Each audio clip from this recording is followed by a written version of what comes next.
urwaye wese akirire muri aya masengesho, uwaje ananiwe wese asubizwemo imbaraga, uwaje ababara wese uburibwe bushireho. Imbaraga zawe zikora umurimo mwami Imana yacu mu mibiri yacu.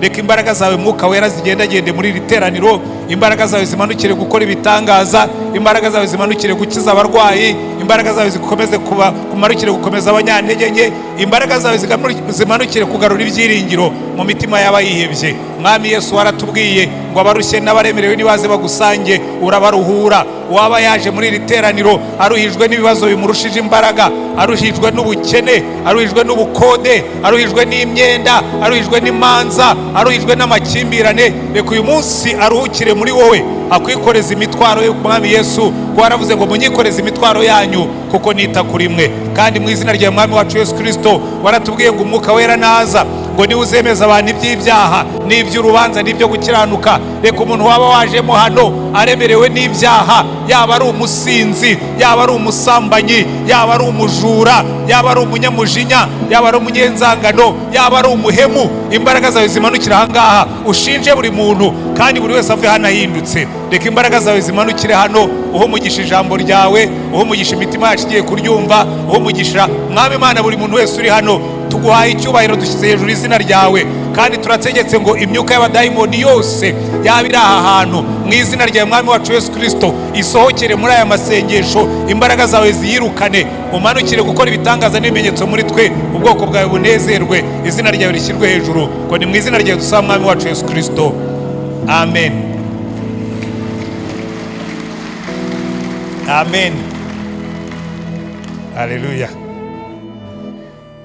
Uyu munsi turimo turasoza icyumweru cyacu cy'umuryango cyitwa Back to Eden. Babishyize mu Cyongereza, ariko ni wabisubiza no mu Kinyarwanda byavuga ngo dusubire muri Eden. Haleluya. Dusubire muri Eden. Buriya gusubira muri Eden ni inzozi z'abantu bose.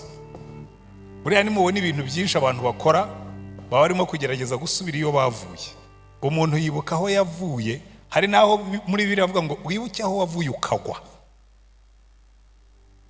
Buriya rero imitima yacu, kubera yuko mubishaka mutabishaka, ubugingo bwacu bwavuye mu ijuru ku Mana, duhorana umutima utazigera unyurwa, utaricomeka mu Mana. Ndabikubwiye wicayemo hano, n'iyi Imana yaguha ubutunzi bwose, ikaguha amazu yose wifuza, ikaguha amamodoka wifuza, ikaguha n'abagore beza n'ibindi byose, umutima wawe udacometse mu Mana ntuzigera unyurwa. Guaranteed. Ibyo ni Imana yabivuze. Nta mahoro y'umunyabyaha niko Imana ivuga. Umunyabyaha niyo wamuibya amva ngo nta mahoro y'umunyabyaha. Imana ibisubiramo gatatu. Yewe ngo uko mwagenza kose nta mahoro y'umunyabyaha niko Imana ivuga. Ntuzigera ubona amahoro yuzuye. Hari abantu bambara akantu mu maso k'akamaske akagenda kubwira ko ibintu byose. Nigeze kujya ahantu kera nkiri umusore, buriya ubwo ntabwo babikora kuko bamaze kumenya ndi umupastori w'umunyarusaku rwinshi, abantu benshi baba bakuza. Ariko icyo gihe nari nkiri agasoresore, murabona nuko ngana. Ubu ibiro nari mfite ndi umusore nibyo nagarukanye. Nsigaye mfite ibiro byanjye bya kera hafi yabyo, ndengejeho bikeya. Noneho rero nari ndahantu ndimo kubwira abantu ubutumwa nyine mu rugo. Icyo gihe nakundaga kuvuga ubutumwa, ariko n'ubu ntabwo nabiretse. Hanyuma rero haza umuntu afashe urufunguzo, muzi ukuntu umuntu atwara urufunguzo rw'imodoka gutyo nyine kugira ngo akwereke ko ataje n'amaguru. Icyo gihe nigendera, naparikaga ibirenge byanjye, nta modoka nabaga naparitse, yari itaraza. Aza nyine azunguza urufunguzo rwa Mercedes, ubona afite na za gurumete ku maboko n'ikindi yambaye mu ijosi, ubona mbese ajejeta cyubahiro n'ubutunzi. Araza asanga ndimo kubwira abantu ibya Yesu, andeba gutya ngo ariko ngo rero ngo hari abantu ngo bagenda babunza ibintu by'idini ngo kera rero nari umushizi w'isoni, ariko mba naramubwiye ijambo ribi ndifata ndabireka, ndababwira ntariko rwose tujye twubahana twiganirire bisanzwe. Ibyo kuvuga ubutumwa ndabireka, ibyo naganirizaga abo bantu ndabihagarika. Twese twifuza kugaruka muri Edeni. Noneho ngiye gutaha, burya ari agatrick. Ngiye gutaha ndavuga ngiye gusengera aba bantu, ndavuga ni munyemerere mbasengere. Hanyuma ndasenga, ariko ndangiriza kuri wa mushyitsi wansuzuguye. Ndavuga nti maze Mana, uyu mushyitsi umugirire neza, ku migisha wamuhaye wongereho n'iyindi, abana bo baha umugisha, urugo rw'uruha umugisha, ibyo akora byose bimubere byiza. Ntabwo nigeze byambye kuvuga ngo akumenye, oya, umugisha. Arangije mbona arambwira ngo ariko ngo musengera hehe? Ni kubera iki? Ngo numvise usenga, ngo numva nanjye najya nza gusengerayo. Kuko buri muntu wese hari ikintu uvuga ukumva yacomekamo. Abarokore benshi mugira amakosa. Abarokore benshi rero baragenda bajya ahantu akavuga ati ndaza kubabwirira mu isengesho muzabyihane. Ibintu byo gucyuririra abantu mu masengesho ngo Mana, ngo abapagani bari hano, ngo abatara, ntugacyurirane. Niba utavuze ubutumwa byihorere, ntutegereze gusenga ngo ucyurirane. Gusenga ni ukuvuga umugisha. Niba utariga kuvuga umugisha, byigiye uyu munsi. Kuko abantu bose burya icyo bakumbura gusubira hahandi aho bavuye bakagwa, bakumbura gusubira muri Edeni. Igihe ibintu byari bimeze neza, babanye neza n'Imana, umuntu agenda yemye, yumva afite impagarike, yumva kabisa afite confidence, abanye neza n'umugore, ngo batishishana, ngo bambaye ubusa ntibakorwe n'isoni, barya bagahaga, batikanga inzara y'ejo. Iyo ni Edeni. Abantu bakumbura gusubira muri Edeni, abantu barota Edeni. Impamvu rero kino giterane twakize ngo back to Eden, ni ukugira ngo dutere abantu kongera kurota ko bishoboka. Haleluya. Kongera kurota ko bishoboka kugira urugo rwiza. Ndabwira abantu b'urubyiruko muri kino gihe, Mana y'isi we, urubyiruko Satani yabaroshyemo uburozi. Uganira n'umukobwa ukabona nabonye umukobwa mwiza arimo kuvuga kuri YouTube, bavuga ngo ngenga ibintu byo kurongorwa. Ndavuga ese umukobwa ahubwo ko namwifuriza kurongorwa vuba. Ko gusa neza mwiza pe. Ngo ngenga ibintu by'abagabo bagustressa ngo bakagutesha umutwe, ngo nzashaka umuhungu antera inda nibyarira umwana, baniye bawe agiye kubyara umwana atagira umugabo. Back to Eden. Umwana wavukiye hanze ya Edeni azahora kubaza ngo papa nindi. Umwana wavukiye hanze ya Edeni azahora yifuza kumenya se, kuko muri Edeni umwana yabaga afite se. Kayini na Abeli bavukiye muri Edeni, babona Adamu na Eva. Burya urukundo rw'umwana ushaka kumenya se ni back to Eden.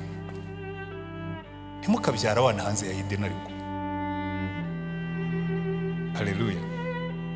Buriya abakobwa ntimwabyumva,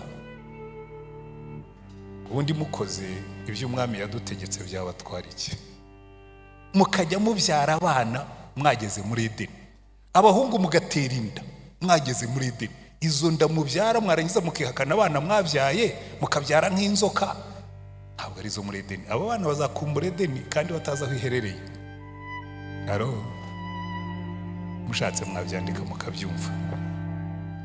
Back to Eden ni inzozi, kurota dusubira hahandi. Haleluya. Umuntu umwe yari umuperezida w'Abanyamerika, yaravuze ngo abantu bose bakurira mu nzozi. All men grow great by their dreams. Abantu bose bakurira mu nzozi. Kandi ibyo yavuze koko nibyo. Nubona umuntu utakirota, nubona umuntu utagitekereza ko imbere hazaba heza, nubona umuntu udatekereza ko hariho n'abantu erega batigeze barota, muganira akakubwira ati giye rwose iwacu nta n'uwigeze aba n'iki, nta ibyo byo kumbwira ngo inzozi zagutse, nta n'umucuruzi wigeze avuka iwacu, nta n'uwatunze igare, yewe nta n'uworoye ingurube. Ariko ingurube zisigaye zifite kashi. Igihe cy'indyohesha birayi cyarashize. Muri iyo ingurube zifite kashi. Iyi expression sinzongera kuyikoresha. Umuntu ukubwira ati wacu, umuntu utekereza gutyo ntashobora kurota. Ashwe. Kuko aba yumva bidashoboka. Ariko Imana yaraje ngo dutinyuke kurota, ko dufite Imana ishobora byose. Ariko niwicomeka mu Mana. Uwo mugabo yaravuze ngo abantu bose bakurira mu nzozi zabo. Ariko undi witwa T.L. Lawrence aravuga ngo abantu bose bararota. Ngo bamwe barota baryamye basinziriye, ngo bakanguka bagasanga inzozi zayoyotse. Kandi niko bimeze. Wari waryama ukarota ufite imodoka nziza iparitse muri parikingi, ukavuga uti kabisa Mana, ugatangira gushima Imana uri mu nzozi, wakwicura ugasanga ahubwo umutima ukakwibutsa ko ejo nyiri inzu azaza kukwishyuza, nta modoka. Ariko aravuga ngo hariho abantu barota bakanuye, ngo abantu bamwe barota basinziriye bwacya bagasanga inzozi zabo zayoyotse, ngo ariko hari abandi barota bakanuye, ngo abo ngabo rero ngo mujye mubatinya, ngo ko bashobora gushyiramo imbaraga inzozi zabo zigahinduka ukuri. Haleluya. Nanjye ndashaka kubabwira ngo dushobora gushyiramo imbaraga inzozi zacu zigahinduka ukuri, kuko ntabwo urugo rwiyubaka. Sindabona inzu yiyubatse, ariko ngiye mbona uruko sinzi waturoze. Bamugani wa perezida sinzi waturoze. Umuntu aricara akadedeza akaguru ngo ngiye ngo Imana yarambwiye ngo izanyubakira inzu ya etaje, kandi ubwo aricaye nta n'akazi, nta nubwo yaguze n'ikibanza, nta naho atera ikiraka, nta nubwo yitaba ku ndege. Muzi aho bita ku ndege, abantu bahagarara ku muhanda bategereje uwaza akabaha akazi. Nta nubwo ajya ku ndege, yicaye aho gusa, ava mu cyumba ajya mu kindi, ava mu cyumba ajya mu kindi, ngo ararota inzu ya etaje. Reka nkubwire, iyo ngiye izamera nka wa wundi urota aryamye asinziriye, bwacya mu gitondo inzozi ntizibe. Nta muntu ndabona yatoraguye inzu. Ngo rero ngo mutegereje abazungu ngo bazizana, ngo Umunyamerika akakubona, ngo akakugirira impuhwe. Niyo mpamvu abantu musigaye mwiyandarika kuri za YouTube ngo inkuru yanjye, ngo nimvuga ko ndi umukene, ngo nimvuga ko ubuzima bwandiye, ngo hari umuntu uzagirira impuhwe. Sha, aho kugirirwa impuhwe n'umuntu nzazigirwa n'Imana. Ariko burya mujye mutekereza, umuntu arifasha ariyandaritse, yivuze nabi, yavuze n'ibyo atagombaga kuvuga, ngo arebe ko hari uwamugirira impuhwe.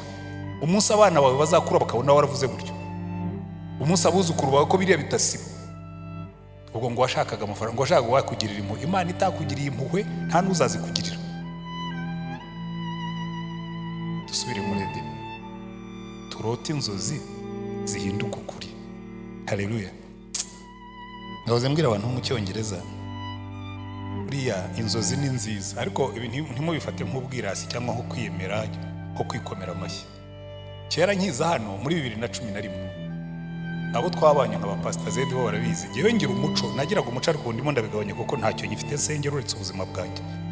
Ubundi najyaga mfata iminsi 7, nkahera ku munsi wa mbere kugeza ku munsi wa 7 ndimo gusengera itorero nshinzwe, cyangwa nkiri muri AAA ndimo gusengera abakozi nshinzwe, hasengera abakozi, hasengera imirimo, hasengera ibintu byose. None uyu mwaka nagiye kubikora muri icyo nsengero, sanga ndasengera umugore wanjye, sanga n'ubundi buri gitondo mbyuka mbasengera, ndasengera abana banjye n'ubundi buri gitondo bavuga mu mazina mbasengera.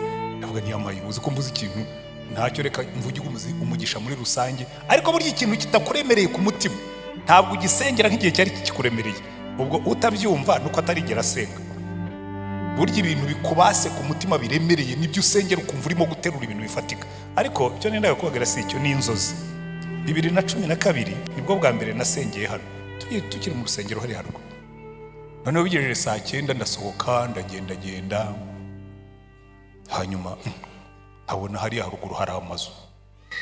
Ari muri uko tuzu twari turi hari haruguru n'urusengero rwari rusaya amazu nayo mu mujyi, ariko nkabona saa yaho nkabona nawe wari mu Giporoso.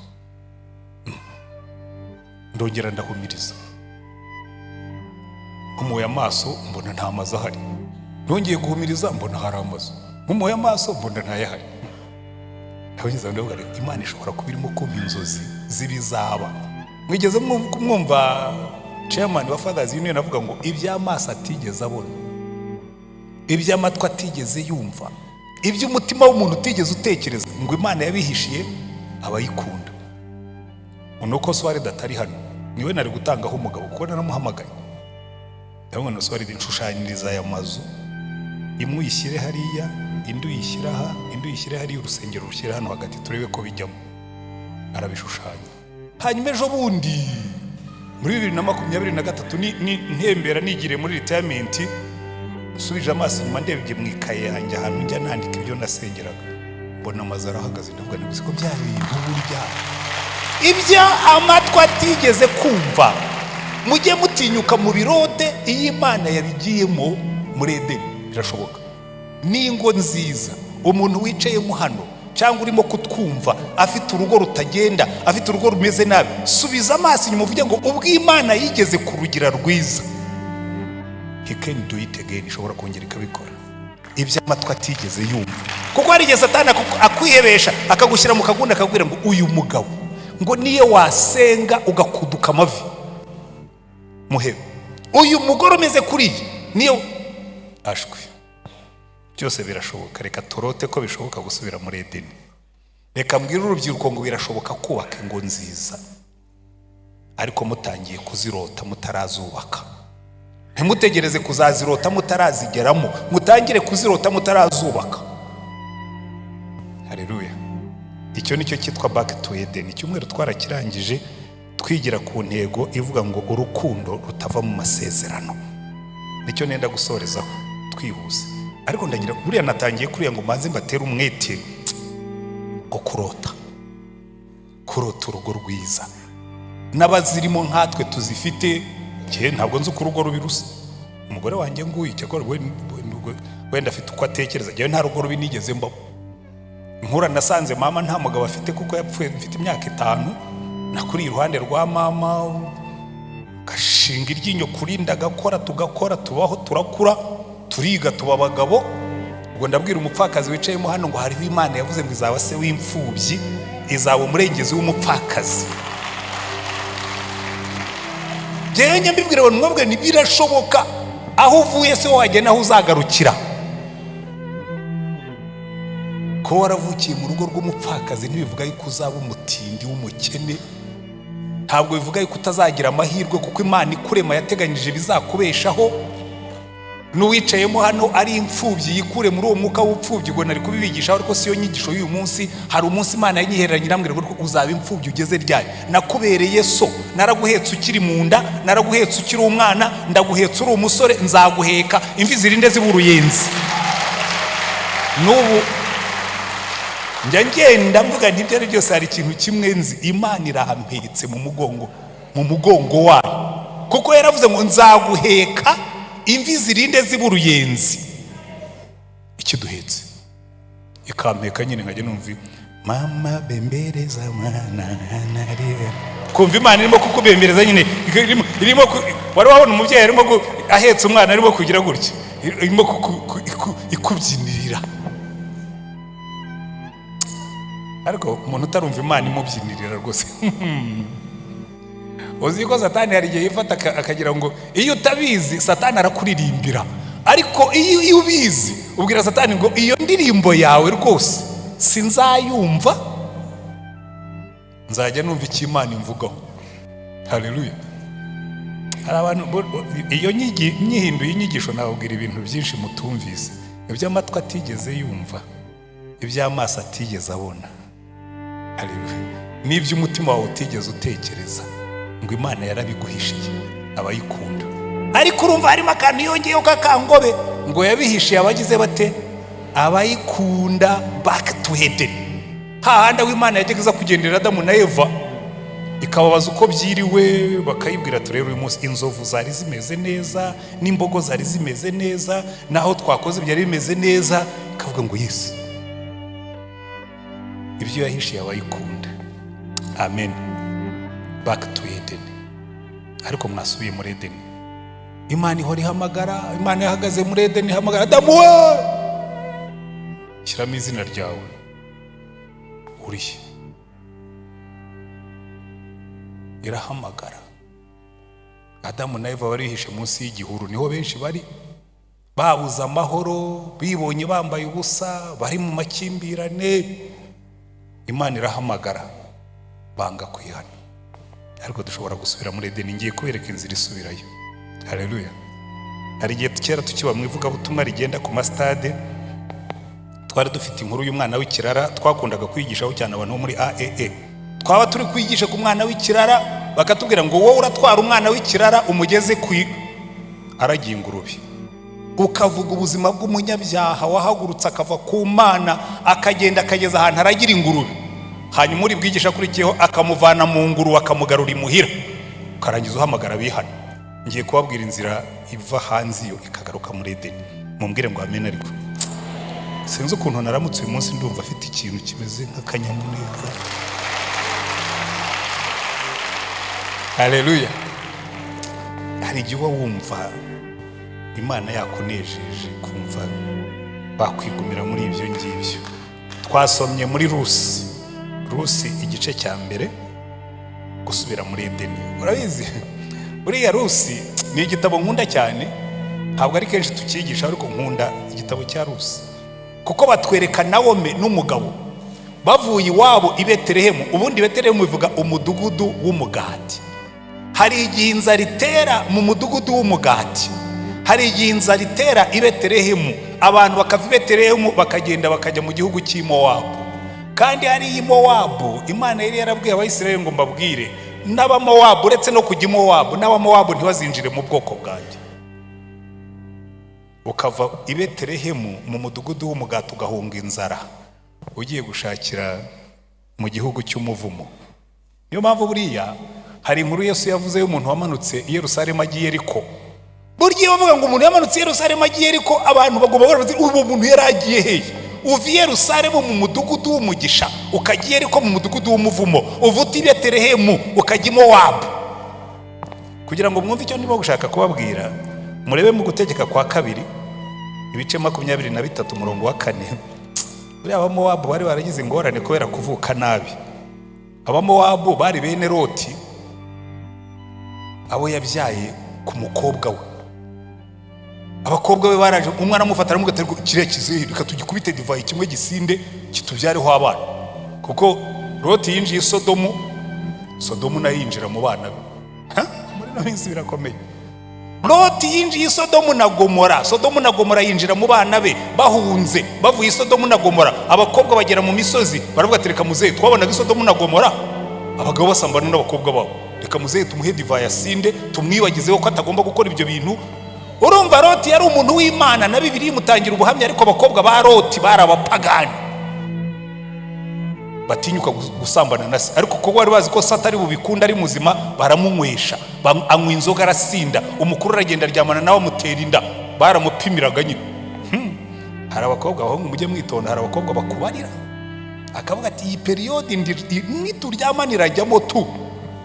Abakobwa babarira se baravuga ati nituryamana indirajyamo. Umukuru arasama abwira umuntu ati nawe ubutaha tuzapima, nitubona ugeze mu bihe byiza uzagenda uryamane nawe, tuzongera tumuhe divayi agutera inda. Havukamo Abamoni n'Abamowabu. Imana ndavuga ngo aba bantu bavutse baryo ntimuzabinjize mu bwoko bwanjye. Murebe mu Gutegeka kwa 2:23 umurongo, Umwamoni cyangwa Umumowabu. Mwibuke yuko Rusi yari Umumowabukazi. Umwamoni cyangwa Umumowabu ntakajye mu iteraniro ry'Uwiteka. Iteka ntihakagire uwo mu rubyaro rwabo ujya mu iteraniro ry'Uwiteka kugeza ku buzukuruza babo b'ibihe 10. Sinzi imyaka uko bari kuyibara. Ikigaragara nuko Rusi burya rero abantu baranibagirwa. Imana yaravuze gutyo kugira ngo bazibuke ko Imana yashyizeho na limite, ntazo bo bashyiraho. Baravuga ati Imana yarabivuze Umumowabu n'Umwamoni ntibazinjire mu bwoko bw'Imana, bagaciraho iteka. Ariko Rusi yahinduye amateka. Haleluya. Urumva Nawomi yahungiye mu gihugu Imana yababuje. Avuye i Betelehemu mu mudugudu w'umugati ahungiye i Mowabu mu gihugu cyavuga. Noneho igihe kiragera ngo baramubwira ngo iwanyu inzara yarashize, nimusubire mu gihugu cyanyu, musubire i Betelehemu mu mudugudu w'umugisha aho Yesu yavukiye, musubire i Betelehemu. Noneho Nawomi agiye kugenda asanga umugabo we yarapfuye, abahungu be 2 barapfuye, asigaranye n'abakazana be. Arabwira ati bakazana banjye rero murabona nareyereye, umugabo wanjye yarapfuye n'abagabo banyu barapfuye, nimwisubirire iwanyu musange imiryango yanyu. Ariko icyo nkunda, back to Eden, uyu mugore witwa Rusi aramubwira ngo mva mama, wenda rupa nasubira iwabo, ariko jyewe sindi bukuveho. Iyo umugabo wanjye abariho twari kukwitaho tukazagushajisha. None umugabo wanjye ari we muhungu wawe yarapfuye ariko genda cyariho, umugabo wanjye aracyandimo, nzagushajisha. Ndababwiza ukuri, umugore wagira umukazana umeze nk'uyu nguyu yaba afite izahabu. Kuko ubundi urebye Rusi nta cyamuhambiraga kuri Nawomi, kuko nta mwana yari yabyaye muri uriya muryango. kwisubirira iwabo ni nabyo byari byiza, kwishakira undi mugabo nibyo byari byoroshye, kuko yari abizi neza yuko najya muri Isirayeli chance zo kubona y'umugabo ari njye zitanashoboka ko n'umumowabukazi. Ariko aravuga tumva mama, aho uzajya niho nzajya. Umva amagambo yamubwiye, aravuga ngo winyinginga kugusiga no gusubirayo ngo ne kugukurikira, ko aho uzajya niho nzajya, aho uzarara niho nzarara, ubwoko bwawe nibwo buzaba ubwoko bwanjye, Imana yawe niyo izaba Imana yanjye, aho uzagwa niho nzagwa, bahampambe nihagira ikizantandukanya nawe atari urupfu, Uwiteka azabimpore ndetse bikabije. Bagenzi, nk'umukobwa yandikiye umuhungu amagambo nk'aya, ariko abajeni mumubwira nk'umukobwa kwandikiye mwaramaze kumvikana, ukamubwira uti jotemu, ati nanjye jotemu, yajya kugusubiza akabwira tumva reka nkubwire kugira ngo nkwereke uburyo nkukunda, aho uzajya niho nzajya, Imana yawe niyo izaba Imana yawe, ubukire bwawe buzaba ubukire bwanjye, ubukene bwawe buzaba ubukene bwanjye, uko uzabaho niko nzabaho, nihagira ikintandukanya nawe Imana izabimpore ndetse igire kare. Ndakurahiye ako kabaruwa wakabika ukajya ugasoma, niyo byaba byagenze nabi bikagusubizamo imbaraga. Haleluya. Buriya hari ibintu bisubizamo umuntu imbaraga. Kera amadamu ntarakara ariko nawe ajya bivuga, tukiri abafiyanse twebwe telefone zari zitaraza, noneho wandika gutu message ukareba umuntu ukakujyanira, noneho nkandika kabaruwa nkashyiramo amarangamutima yose, byuka kajya i Kigali, kahakagaruka kandi karimo amarangamutima kakansanga Rulindo, mbika izanjye nawe abikize tuza kuzihuza. None sinzi ukuntu abana bacu baziguye, baravuga ngo ngo papa na mama we ariko icyo nenda kubabwira utwo tubaruwa iyo byabaga byagenze nabi naricaraga nkadusoma nkavuga ariko ibyo ari byose she loves me. Urumva rusabwira Nawomi aramubwira ngo tuzajyana, aho uzajya niho nzajya. Uru ni urukundo rudakurwaho n'ikintu icyo ari cyo cyose, uru ni urukundo rudahindurwa n'ibibazo. Uyu mugore yashobora kuvuga ati ariko nzahura n'ibibazo, ariko aravuga toya, ibibazo bizabaho nzahangana nabyo, ariko sindi buve mu masezerano. Icyatumye Rusi asubira i Betelehemu atari iwabo nuko yavuga ati ubundi uyu mukecuru asubiyeyo wenyine, ninde uzamwitaho ko abana be bapfuye, ninde uzamwitaho ko umugabo we yapfuye? Twari kuzamwitaho iyo umugabo wanjye abahari, nzakwitaho adahari, kuko umugabo wanjye yangumyemo nanjye namugumyemo. Haleluya. Urwo ni urukundo rudahindurwa n'ibihe, urwo ni urukundo rudahindurwa n'ibibazo.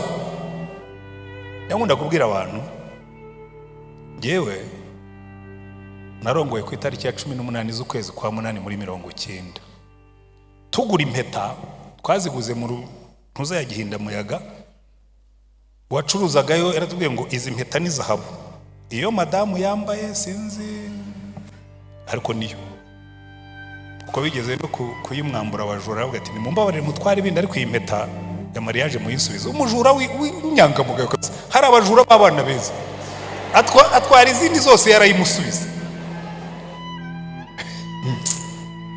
Uriya hariho abajura hakabaho n'abajura beza, izindi mpeta yarazitwaye atwara n'ibindi, ariko aravuga ati mbabarire iyo ngiyo ya mariage uyisubiza. Umujura arabireba ati ngaho yisubiranye, iyanjye ntigiva mu rutoki kereka unciye ikiganza.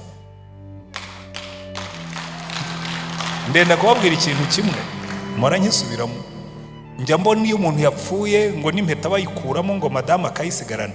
Umva madamu, mbivuze bumva, iyanjye ntuzayikuremo kuko ndashaka kuzatunguka imbere y'Imana nkayibwira ngo umva mana, iyi mpeta yagiyemo kuri 18 z'ukwezi kwa 8 iracyarimo. Urabizi neza sinigeze mpemukira igihango narahiriye kuri wa munsi, umbera umugabo. Kandi nubwo maze kuza ubwo nawe ndimo kubwira Imana asigare yibuka azirikana ko hari umugabo wamukundaga utaramuhemukiye. Uwo ni wo mutima wa Rusi, uwo ni wo mutima twagombye kugira, wubaka ingo zirimo urukundo rudahindurwa n'ibihe.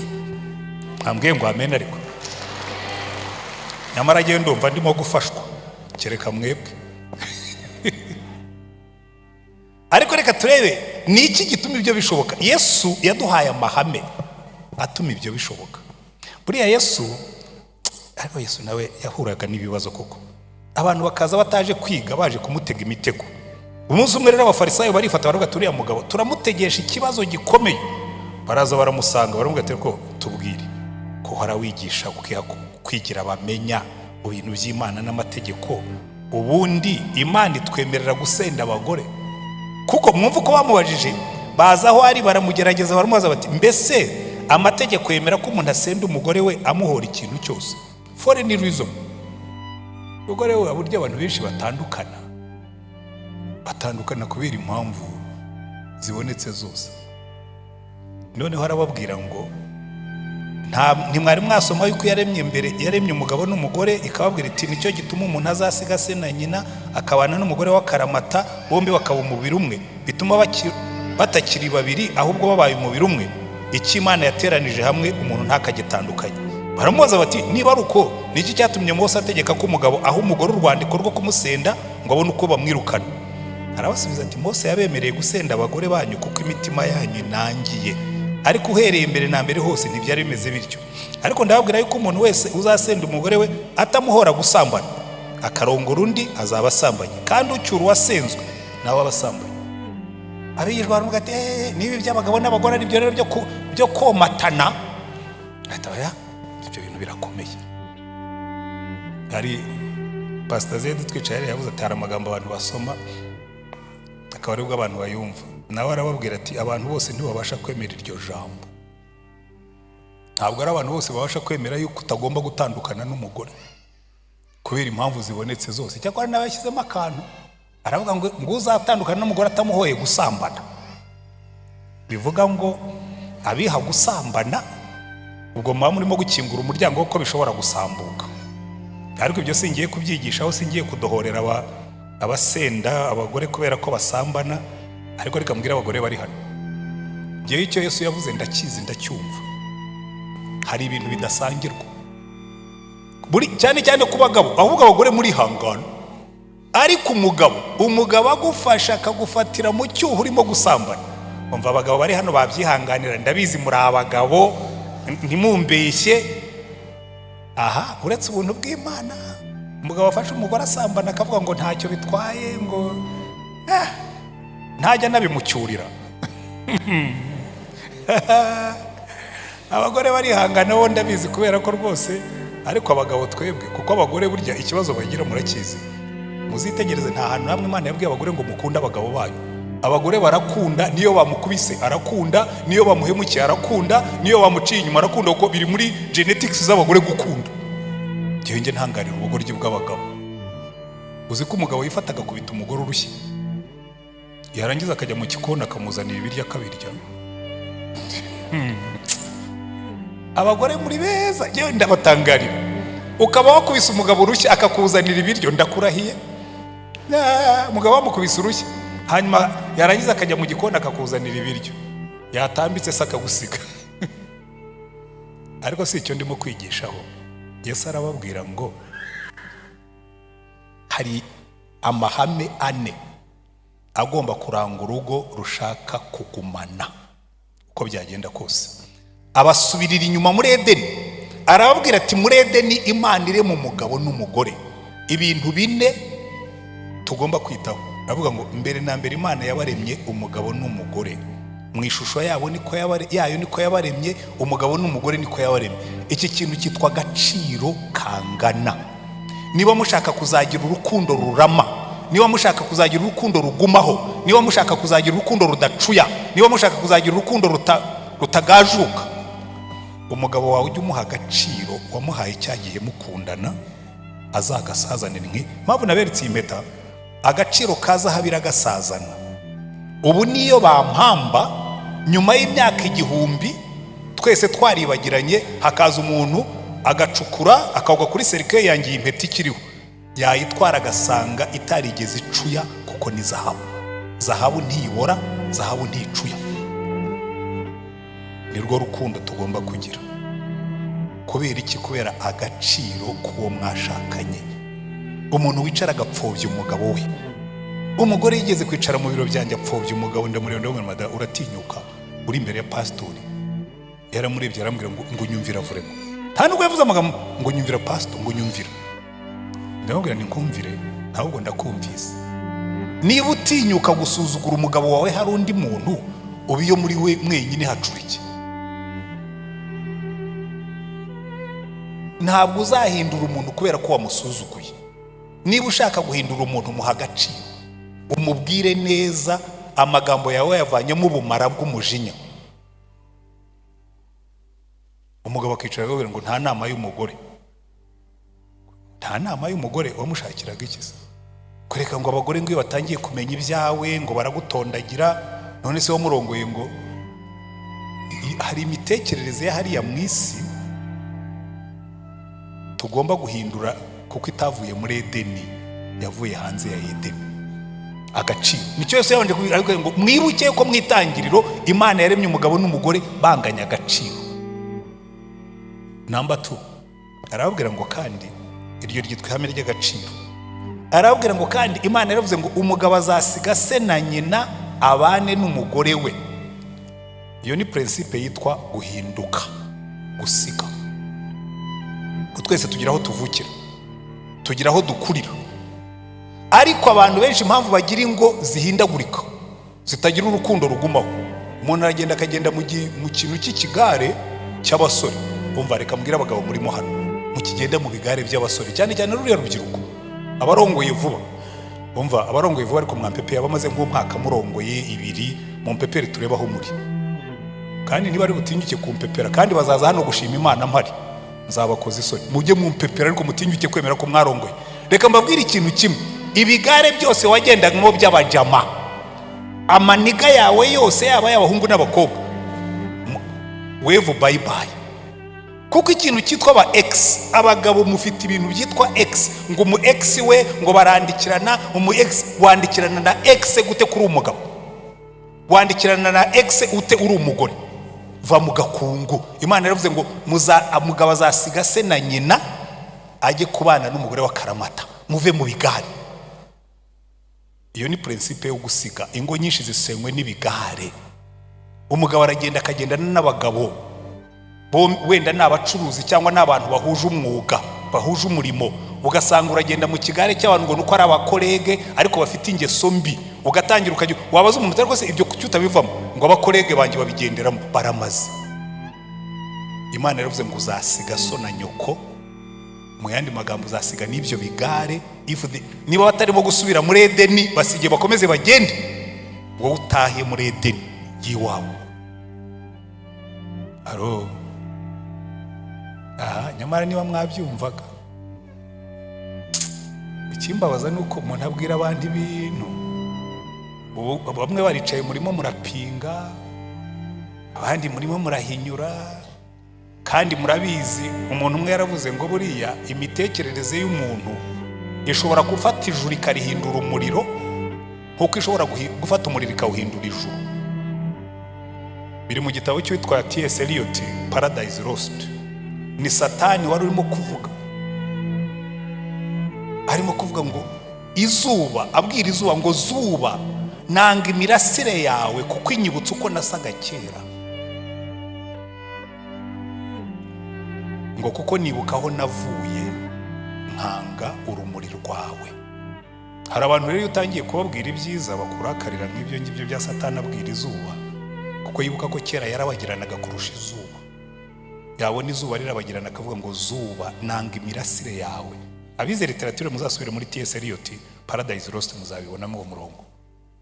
Ariko muri icyo gitabo nanone niho harimo uwavuze ngo imitekerereze y'umuntu ishobora gufata ijuru ikarihindura umuriro utazima. Burya umuriro utazima nitwe tuwurema, kandi mpora mbibabwira, nucana umuriro uzawote. Ubishaka utabishaka, nucana umuriro utazima uzawota, kuko imitekerereze yawe ni izasenya urugo rwawe cyangwa ni izarwubaka. Ariko icyo nakunze muri uwo murongo aravuga ngo imitekerereze y'umuntu ishobora gufata umuriro ikawuhindura ijuru. Ushobora kuba ufite urugo rubi, watangira gutekereza neza rugahinduka. Niyo mpamvu Yesu yavuze ngo umugabo azasiga se na nyina abane n'umugore wa karamata. Iyo ni principe yo kwemera kwihana no guhinduka. Mwambwiye ngo amen ariko nyamara njye ndumva aya mahame muyakeneye. Icya gatatu, iri hame rero ryo rirakomeye, ryitwa akaramata, stickability, akaramata, komatana.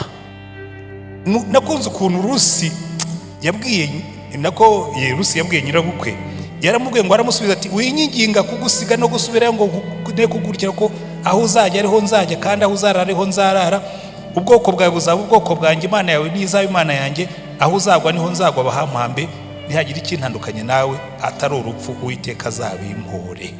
Ibi byitwa rero ku murongo wa 14 nyirabukwe yari yababwiye ngo barongera batera hejuru bararira, Orupasoma nyirabukwe Rusi we amubaho akaramata, stickability, kuba karamata, kole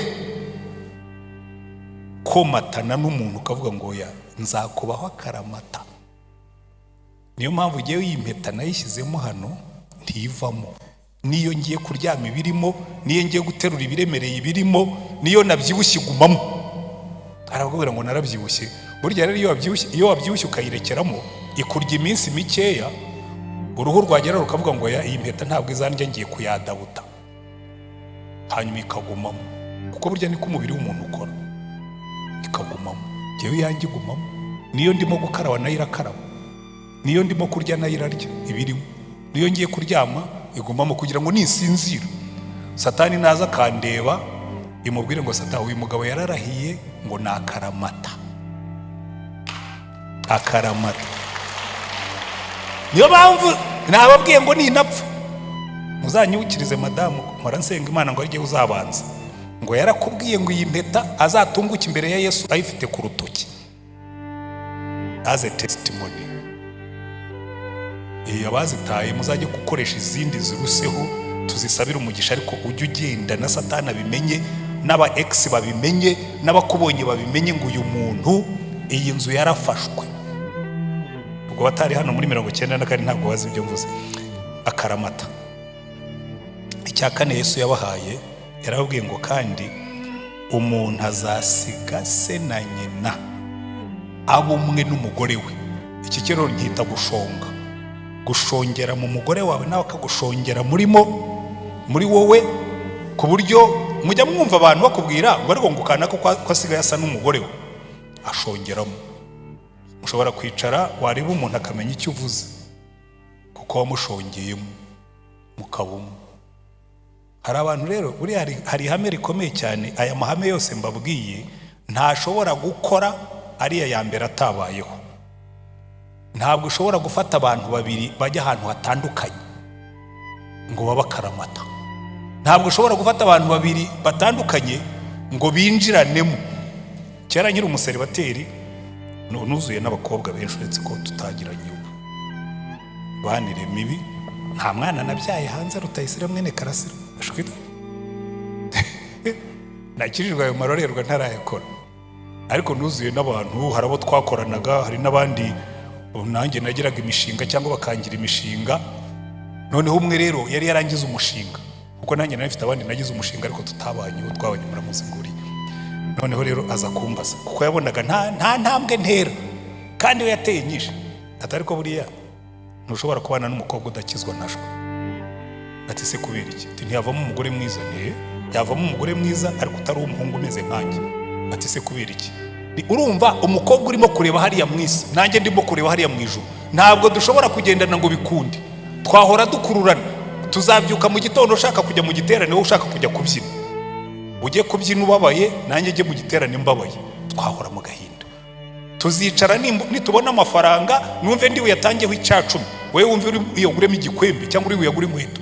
Ninyatangaho icya10 uti wangije amafaranga y'urugo. Uhora ubabaye, nanjye mbabare kubera yuko nubabara nanjye nzababara. Rero nkubwire, ushaka kugenda basore mu byumve, ushaka kugira ngo uzakora karamata, shaka umuntu mujya hamwe. Naho ubundi uzababara.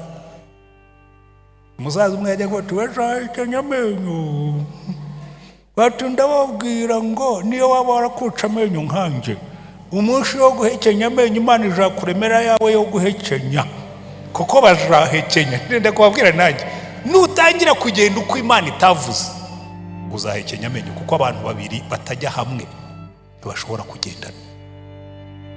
iriya fusion kuba karamata bisaba ko mwembi muhamuhuje muri mu nzira igana muri Edeni. Ubwira umugore ukamubwira ariko ntuzi yuko turimo kujya muri Edeni, itware nk'ujya muri Edeni. Ariko muri no minsi nakunze ako kana abana baze wakora ibyo umwami yagutegetse cyagutwara iki.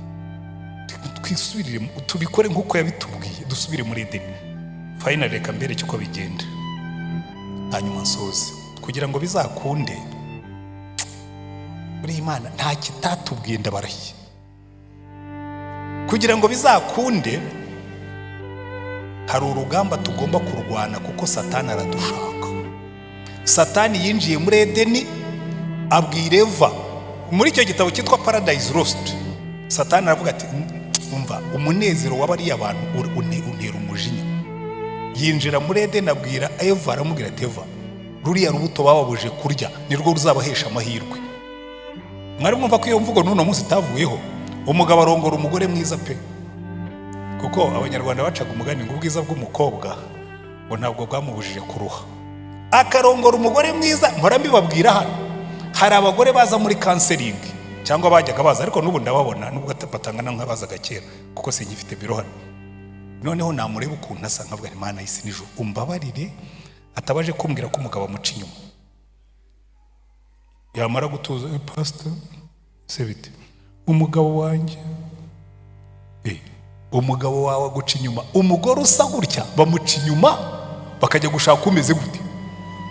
Reka rero nkubwire, burya umunyabyaha ni umunyabyaha, ntabwo bikurikira ngo usa neza cyangwa nusa neza. Njya numva abantu babeshya abagore ngo niba itera parufe ngo ugasokoza neza, ngo ugasa neza, ngo ugasasa neza, ngo ugateka neza. Ndakurahiye abenshi bahemukirwa. Ibyo byose baba babifite, kuko ikijyana umugabo gusambana ntabwo ari ibyo umugore akora, ni ibyaha biri mu mugabo. Adamu na Eva bavuye muri Edeni kubera Satani. Kugira ngo tuzagarure ingo zacu muri Edeni, abagabo n'abagore tugomba kubanza tukemera tugahindukira. Hari ahantu Nehemiya yabwiye Abayisiraheli abwira ngo nimuhaguruke, ibice 4:8, turwanirire ingo zacu kuko Satani yarahagurutse. Umva abagabo muri hano, bagore muri hano, namwe muzazubaka mu gihe kiri imbere bana bacu, duhaguruke turwanirire ingo zacu. Tsewo intambara, kandi muri iyo ntambara kugira ngo tuyirwane Imana yaduhaye ibyangombwa byose. Reka mbasobanurire intwaro z'umukristo mu buryo bwo kubaka umuryango, kuko buri hari ibintu dusoma umuntu ntiyumva uko bikorana n'ibyo urimo kwiga, ariko reka mbibigishe.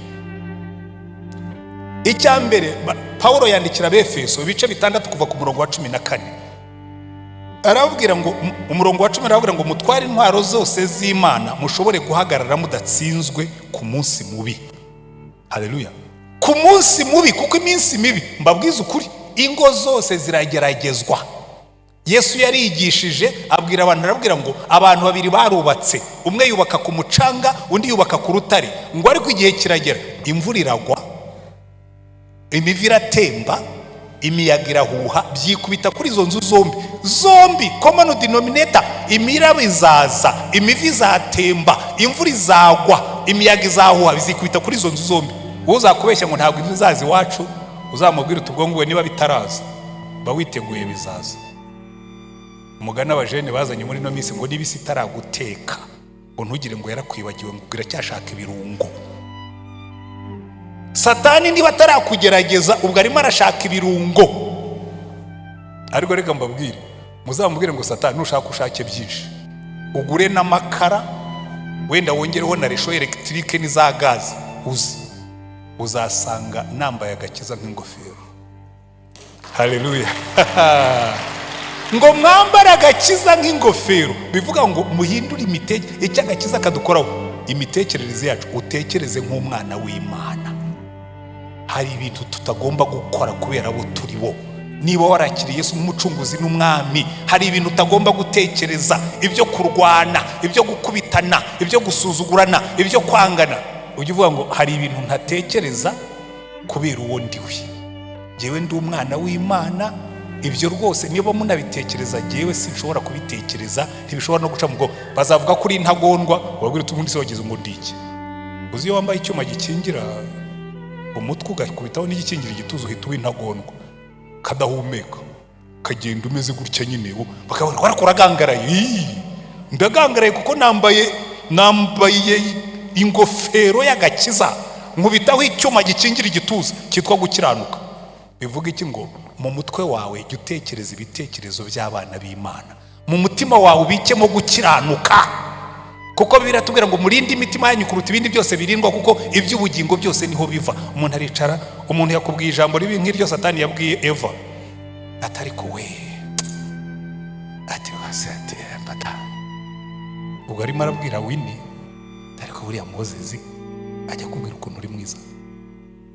Kandi ubwo Moses yatahanye stress z'imirimo ya leta abamo, ibyo kumubwira bwacya mu gitondo wa wundi akagaruka akamubwira, ariko se Winnie buriya Moses ajya abona ukuntu ugenda neza. Noneho iyo uretse ibyo bintu bigaca mu mutwe wawe bikarika icyari mu mutima. Yewe na kanserinze abantu benshi baguye mu byaha, arakubwira ngo yambwiraga amagambo atuma numva yampaye agaciro. Reka mbabwira abagore beza muri hano, umugabo utari uwawe ntazigera guha agaciro, icyo azakora no kukagutesha. Umugabo mwasambanye atari umugabo wawe, uba wabaye indaya, ubishaka utabishaka, niko Imana ikwita. Usambana n'umugabo utari uwawe ngo yakubwiye amagambo meza, amagambo si yaguha agaciro, agaciro urakihesha.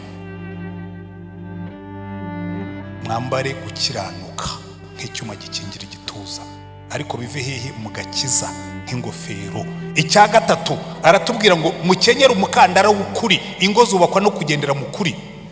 Abantu barahishahisha, baragenda bububa, baragenda iki kintu kibamo amadayimoni. Iki bita ngo ni smartphone cyazanye n'amadayimoni. Umunsi bagihanga na Satani agomba kuba yaratanzemo contribution. Umugabo arifata akirirwa chatinga n'abagore, akirirwa afata amafoto y'urukozasoni, hanyuma yajya gutaha ukuri kukabura, agasiba. Ntamenye ko haje n'abagore b'incakura muri ino minsi, nabo barize.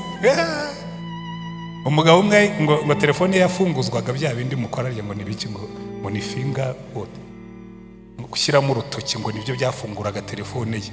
Shyiramo igikumwe cyangwa urutoki sinzi, yewe byanjye si byo shyiramo umugore wanjye. Ariko nujya gushakisha ibyo nashyizemo bizakugora ko ari mwinshi. Se uzafatira, uzafata izina rye, uzafata imyaka ye, uzafata, ntabwo wabimenya. Ariko ibyo nenda kubabwira si icyo. Ashyizemo urutoki akumva yarabaye smart, ntamenye ko umugore nawe ari very smart. Bukeye yasinze, umugore afata ya telefone ashyiramo urutoki, irafunguka, ibirimo byose arabireba, bimwe arabyiyoherereza bishyira muri telefone. Hanyuma igihe kigeze aramubwira ati, abyutse aravuga ati, ariko se sheri ibi bintu ubamo ni ibiki? Ati bike? Ati ubu si ibingibi, izi chat si wowe? Ngo ubuse wabikuye he? Umugore aramubwira ati, ikibazo saho nabikuye, ikibazo nibyo wirirwamo. Ariko wakoze ibyo umwami yavuze, byagutwara iki? Wowe urububa niyo wakwihisha umugabo, urububa niyo wakwihisha umugore, ntabwo uzububa wihisha Yesu. There is no hiding place from the eyes of God. Ntaho muzihisha amaso y'Imana, nta mahoro y'abanyabyaha, ko Imana ivuga. Mwambara agakiza nk'ingofero, mwambara icyuma gikingira igituza ari cyo gukiranuka, mukenyeze umukandara w'ukuri, kuko ukuri niko gufata byose. Hanyuma nimurangiza mukwete inkweto z'ubutumwa bwiza. Namaze igihe kirekire izi nkweto z'ubutumwa bwiza zihurira n'ibingibi. Buriya rero umuryango uzicara ukagira ishyaka ry'umurimo w'Imana, umugabo n'umugore mukicara muvuga ngo nzakora nkorera Imana nta gucogora, imirimo yanjye nayo nizamperekeza. Iyo umugabo n'umugore batangiye kuririmba ko bazakorera Imana, nta mwanya babona wo gutega Satani amatwi. Mugire ishyaka ryo gukorera Imana. Ubutunzi bwanyu Imana Farawo yigeze kubaza Mose, aramubwira ngo Mose, ngo ko mugiye kugenda, aramubwira ati twebwe tuzajyana abasaza n'abakecuru, dutwara abagabo n'abagore, dutwara abahungu bacu n'abakobwa bacu, dutware n'amashyo yacu, dutware n'imikumbi yacu, nta n'urwara tuzasigana, byose bizajya gukorera Uwiteka. Haleluya. Yosuwa abwira abantu, arabwira ngo uyu munsi muhiteho, niba muzakorera za mana zo hakurya y'uruzi basogokuru bakoreraga, cyangwa niba muzakorera iz'Abamori muri kino gihugu turi ngo ariko jyewe n'inzu yanjye. Ntabwo ari jyewe jyenyine, oya ni jye n'inzu yanjye tuzakorera Uwiteka. Mwambwiye ngo amen. Ariko Imana ibaha umugisha. Inkweto, umwete w'ubutumwa bwiza. Hanyuma icya gatanu, mutware ingabo yo kwizera, ngo niyo muzakingira Satani akurasa. Umubwira uti Satani umva, uzane ibingibi uzane biriya, ariko tuzakorera Uwiteka. Uzane biriya uzane biriya, sinzava ku Uwiteka. Uzahura nabyo. Satani akwereka ati ariko ubu ngubu muribuka mu Kristo namwizerwa bajya mu ijuru, ngo banyura mu isoko ry'imbura mu maruka, mwebwe nimugura, bakabwira ati twe tugura ukuri. Hari ibyo tutajyamo. Haleluya. Imyambi Satani arasa ukayikingiza kwizera ko ufite Imana. Ikitubuza gukora ibyaha nuko tuza amaso y'umwami wacu. Kwizera niko kuturinda. Ukajya ugenda umuntu yagura ati ariko wowe kutamera nk'abandi bagabo, ati ariko jyewe ntabwo ndi uwo mu bandi. Jyewe nkunda iryo jambo, kuko utamera nk'abandi. Ntimujya mwumva kenshi mbivuga hano, ahubwo ngiye mu basogokuruza banjye nta bandi ubamo. Wabisoma uko bishaka, wamwita abandi, nta bandi uba mu gisekuru cyanjye. No mu batagatifu nzi, nta mutagatifu bandi ndumvamo. Abagenda nk'uko bandi agenda, kuko mushobora kuba mujyaho tutajya, mujyane n'abandi, twe tuzajyana na Yesu. Reka nsoze. Hanyuma aratubwira ngo mutware ijambo ry'Imana nk'inkota. Satani nakubwira ngo korera umugore uti ibyo ntibikorwa mu bwami bw'Imana, handitswe ngo. Nakubwira ati ibisebyo, handitswe ngo. Ibisebyo, handitswe ngo. Mumenye ijambo ry'Imana aba ryo murwanisha. Amen. Ariko icyanyuma nkunda ngo musengeshe umwuka, uburyo bwose bwo gusenga. Umugabo n'umugore basengana, urugo rusenga ntirujya rusenywa na Satani, kuko Imana itura iwabo. Iyo niyo nzira izatugarura muri Edeni, kwambara intwaro zose z'Imana. Mwambara agakiza gahindura ibitekerezo yanyu, mutware gukiranuka kuzura imitima yanyu, mukenyere ukuri, mwirinde ibinyoma, ibyo kugenda muzimya musibasiba mucata ibiki. Ari ngo baracata ngo ukabona umusaza nkangiri garifashe, afashe utuntu tw'utwana tungana turiya twicaye hariya, ngo wampaka nimero kawe, ngo ujye ugakoresha ngo tujye ducata. Cata n'abana ucata iki? Wacata n'abakecuru mu ngano. Mwambara ukuri ukugenderemo. Amen. Mutware ijambo ry'Imana nk'inkota, hanyuma musengeshe umwuka uburyo bwose bwo gusenga. Imana ibahe umugisha. Nimubona natangiye kwigisha mukabona nanezerewe cyane, mujye mumenya ko nshobora kurondogora, ariko sinarondogoye. Iminota bari bampaye niyo nakoresha, uretse ko ndengejeho mike. Ariko reka dusenge Imana, kuko ijambo ry'Imana riratubwira ngo tuyoborwe n'umwuka, nibwo tutazakora ibyo kamere irarikira. Mureke urukundo, amahoro, ibyishimo aba ari byo biranga Edeni yacu. Ingeso zacu zirangwe no kwihangana, no kugira neza, no kugwa neza n'ingeso nziza. Hanyuma nitugera hariya hanze tugengwe no kwirinda. Iyo ni isura y'umugabo n'umugore bo mu bwami bw'Imana. Iyo ni isura y'urugo rwagarutse muri Edeni. Atmosfera yarwo ni amahoro, ni ibyishimo, ni ingeso nziza. Iyo tuba dufite umwanya ibyo nari kubirambura, ariko singiye kubirambura, tuzabirambura mu giterane cy'ubutaha. Ntiwabahaye promises ko umwaka utaha tuzakora amakohorute, ariko byanejeje. Umva chairman, ntimudusezeranye ibyo mutazakora. Numvise kenshi abantu badusezeranye ibintu bikamera nk'ibyabo wabo. Ba bantu kera mu gihe cya Habyarimana yigeze gusezeranya abatwa amabati, hanyuma yongeye kubasura bamwe atariganye ko Perezida wa Repubulika ati na ya mabati ntabwo aratugeraho, kandi ubwo ari yaciyeho imyaka. Reka umwaka utaha tuzabona ibiterane, tubone uko turambura aya magambo, kuko murabona hari byinshi twakwiga pe.